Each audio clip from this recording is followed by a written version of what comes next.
Hey guys, Infidel 1258 here.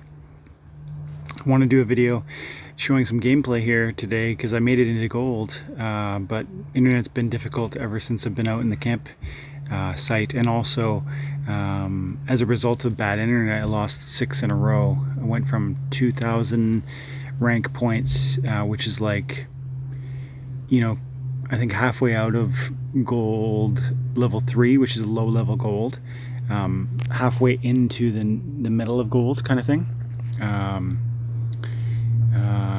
And I lost 6 in a row, all because I couldn't register my team because the internet connection was so bad. So as a result, I wanted to talk, review the cards that I'm using right now, and talk maybe a little bit about what's given me success and what's doesn't, maybe is just kind of dead weight. And then also just kind of review my main account and just share some of that stuff with you, because that's really been the success story for me with this game, and just want you to, I guess, see the example and hopefully be encouraged. But first, let's start off with my secondary account, which I've been using playing this rent to earn model. And a couple things have changed. So I started off with 5,600 dark energy crystals, and I rented. I want to say I spent. Did I spend about 5,000? I think I spent 5,000. And what ended up happening was that one of my most expensive cards, which was an alpha legendary Lord of Darkness card, that card, what's it called, was returned to the renter because they just didn't want to rent it out anymore. Maybe for that price, or maybe they wanted to use it for themselves.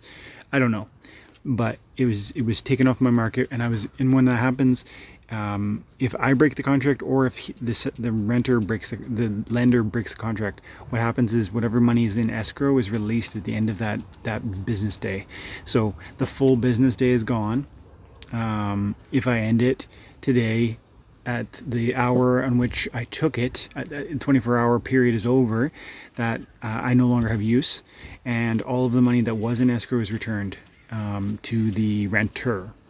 And so I got all that money back. It was about 1,200 dark energy crystals just for that one card, because it's a beast of a card. And unfortunately, that made my Death Splinter kind of not viable in the gold level, or even the high silvers, really. I needed that tank to make my Death Splinter work. And I was having a lot of success with the Water Splinter, and that was all magic. We talked about that. I was having a fair bit of success with the Life Splinter, and that was largely because of the Silver Shield Paladin, I think he's called. He's a tank for 5 cost. He has shield, and he's a great, inexpensive tank for mana cost. I mean, and he allows you to build the team around him. Like you can throw out a secondary tank for 4 points. You can throw out some archery or some magic. It's a pretty low mana cap team. Successful low mana. For about 25 points, you can put out a good team. So I climbed out of silver largely using blue and white, because like I said, that black team was gutted. And so I'm confident, and that took about probably 9 hours of gameplay. I'm going to say 8 or 9 hours of gameplay. It got difficult towards the high end of silver, and it really required a lot of strategy. I wouldn't recommend moving that quickly over 3 days or 2 days or whatever it was. It seems like if you want to maximize your dark energy crystal return and on the game, you really want to kind of casually play 2 hours a day. It ends up taking down that dark energy crystal, what's it called? The DEC capture rate. And if you lower your capture rate, then you're going to just see less and less returns for each of your wins. It's just, if you're here, if you want to have fun with it, and see that financial return, then keep it light and just play a couple hours a day. You're going to keep that capture rate above 90%. You're going to see great returns. In the high silver league, it's going to be 40 dark energy crystals roughly per win. And if you win twice a every 10 minutes, times 2 hours. Sorry, call it, yeah, probably twice every 10 minutes. Let's say you win, especially at that low level. That's 12 wins an hour, times 2 hours a day is 24 wins, times 24 times 40 is going to be roughly 1,000 dark energy crystals that you could claim just playing in the Silver League. So let's say you maybe have less lofty goals. You don't want to try and make it to Diamond or make it to, Champion.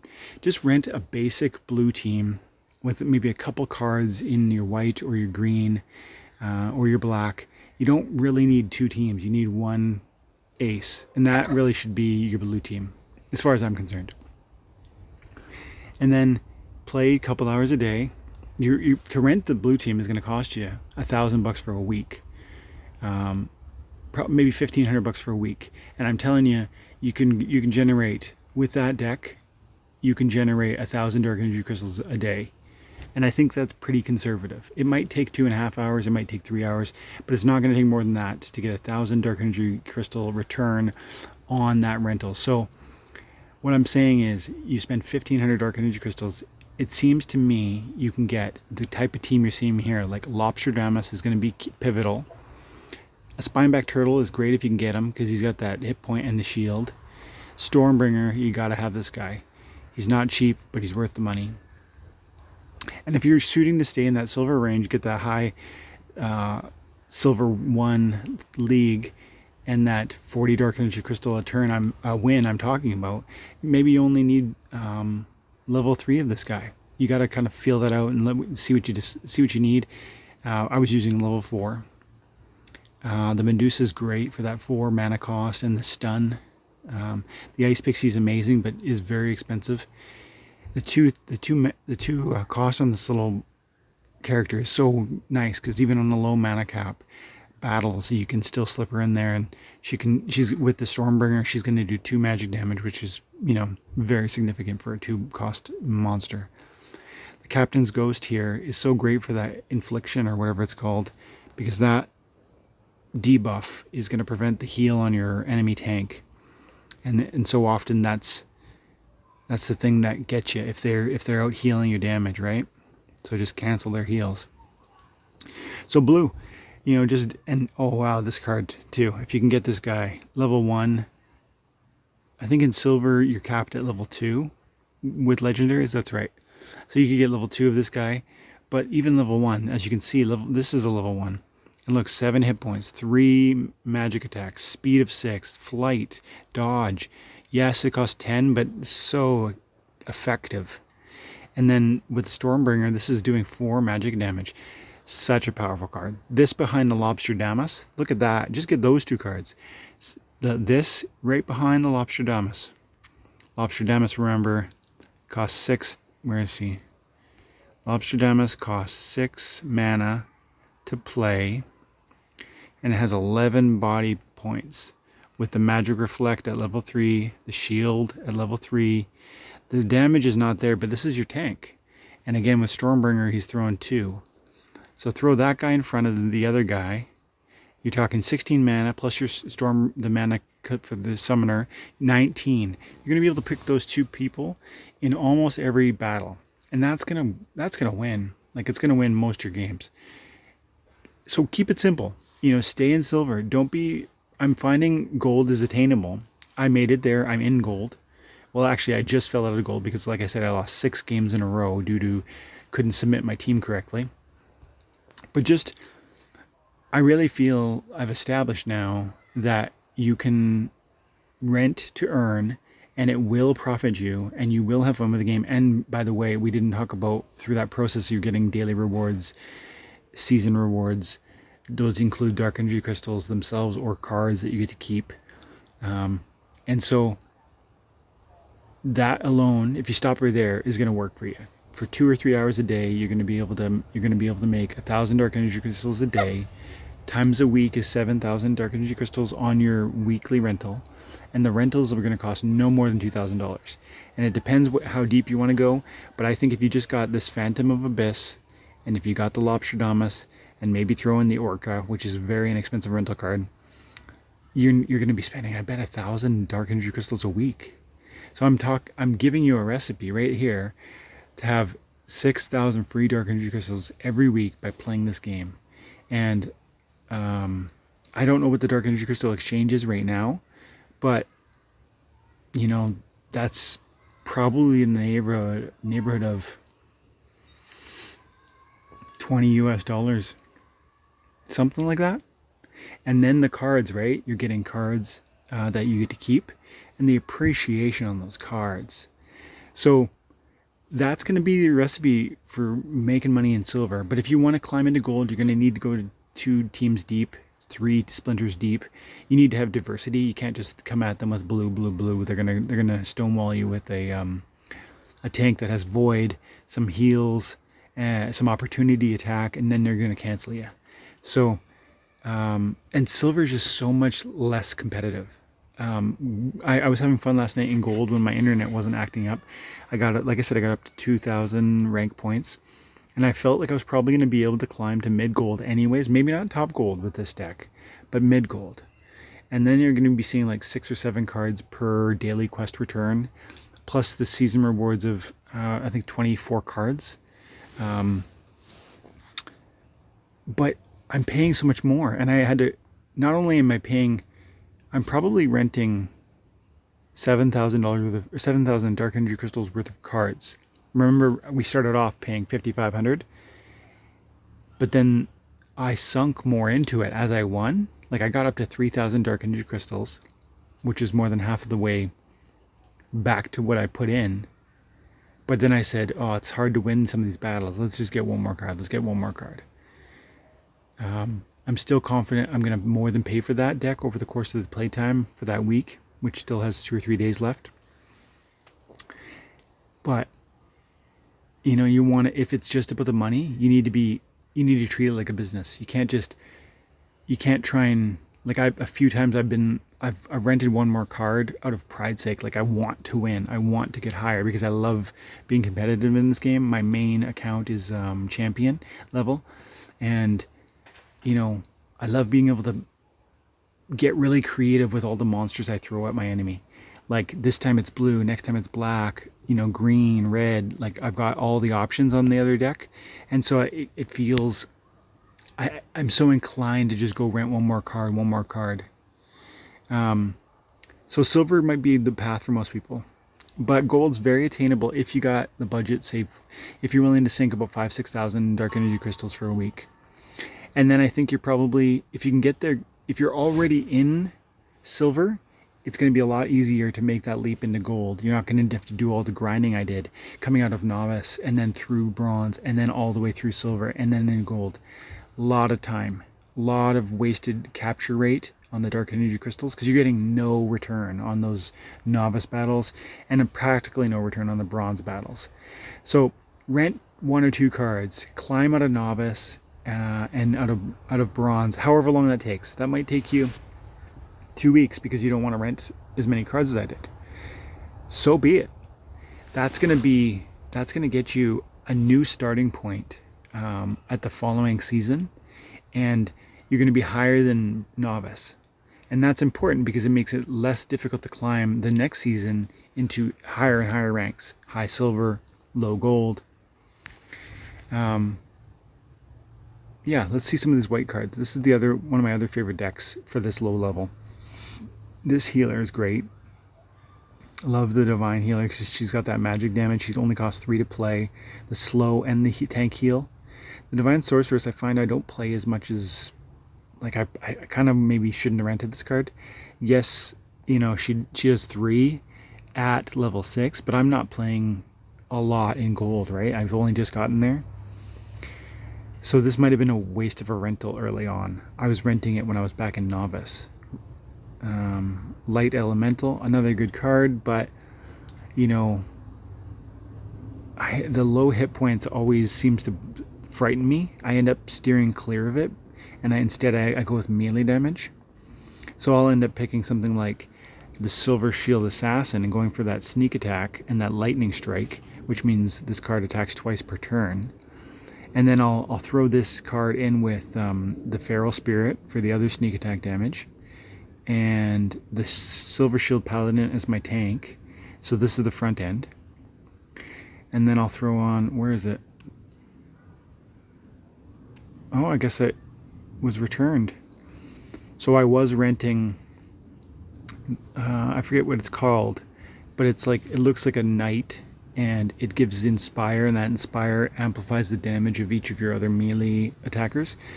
So in combo with the Assassin and that Feral Cat, you end up getting, 3 strikes per turn at the rear end of your enemy for 3 damage or higher. So it usually works. That's a great play.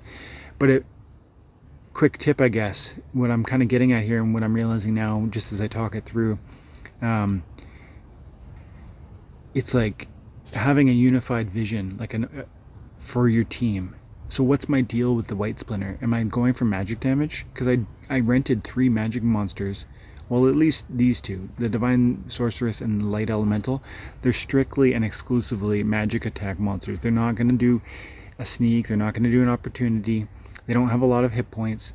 Is that my play with this team? Or is really the best play a sneak attack play? Probably a sneak attack melee damage. Because I've got the Assassin, I've got the Feral Spirit, I've got the Silver Shield Warrior, and the Paladin. That right there is a team. So, probably it'd be wise of you and of me to pare it down and keep it, unified. Get rid of those, magic cards that I'm not going to likely play with this deck.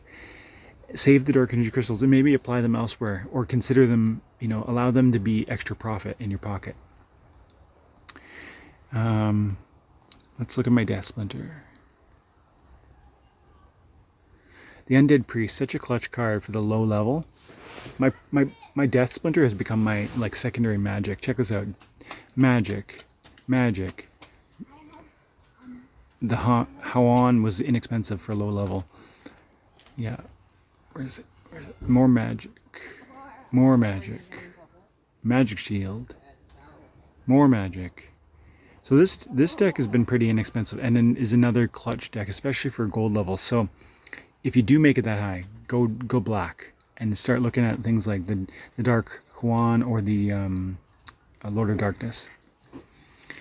So yeah, it's easy to make this profitable. It's easy to have fun with this in the silver leagues. If you want to get serious and you want to go deeper, gold is there for you, but it's not going to be cheap. And in terms of ROI, the play might be just staying in that silver league. Yes, I'm going to get more Dark Energy Crystal returns in the gold, but I have to grind so much harder and have so much more depth in my deck. I don't need that depth at silver, which means I don't need to put the investment into the rentals in silver. Food for thought. And we'll almost call it there, but I'm going to show you, just some of the stuff from my main deck here. This is my main account. Just as a kind of an opportunity to maybe give you some inspiration. Look at this. See what is available to you. $57,000 US is this main account. This is my Infidel 1258 collection. And I don't even know, this just look at my legendary cards. I've just bought them. The thing is, you play the game, you get to know what cards are important. You understand that before the crowds do. And then you buy copies of them in anticipation of the crowd recognizing the new meta. And suddenly there's demand for that card and the price skyrockets. I did that over and over and over again. Cards like this Phoenix, which cost me $20, are now $500 to buy it. That's actually a rental, the Spirit of Forest. Angel of Light, I bought this. That's a rental, but I have my own copy right there.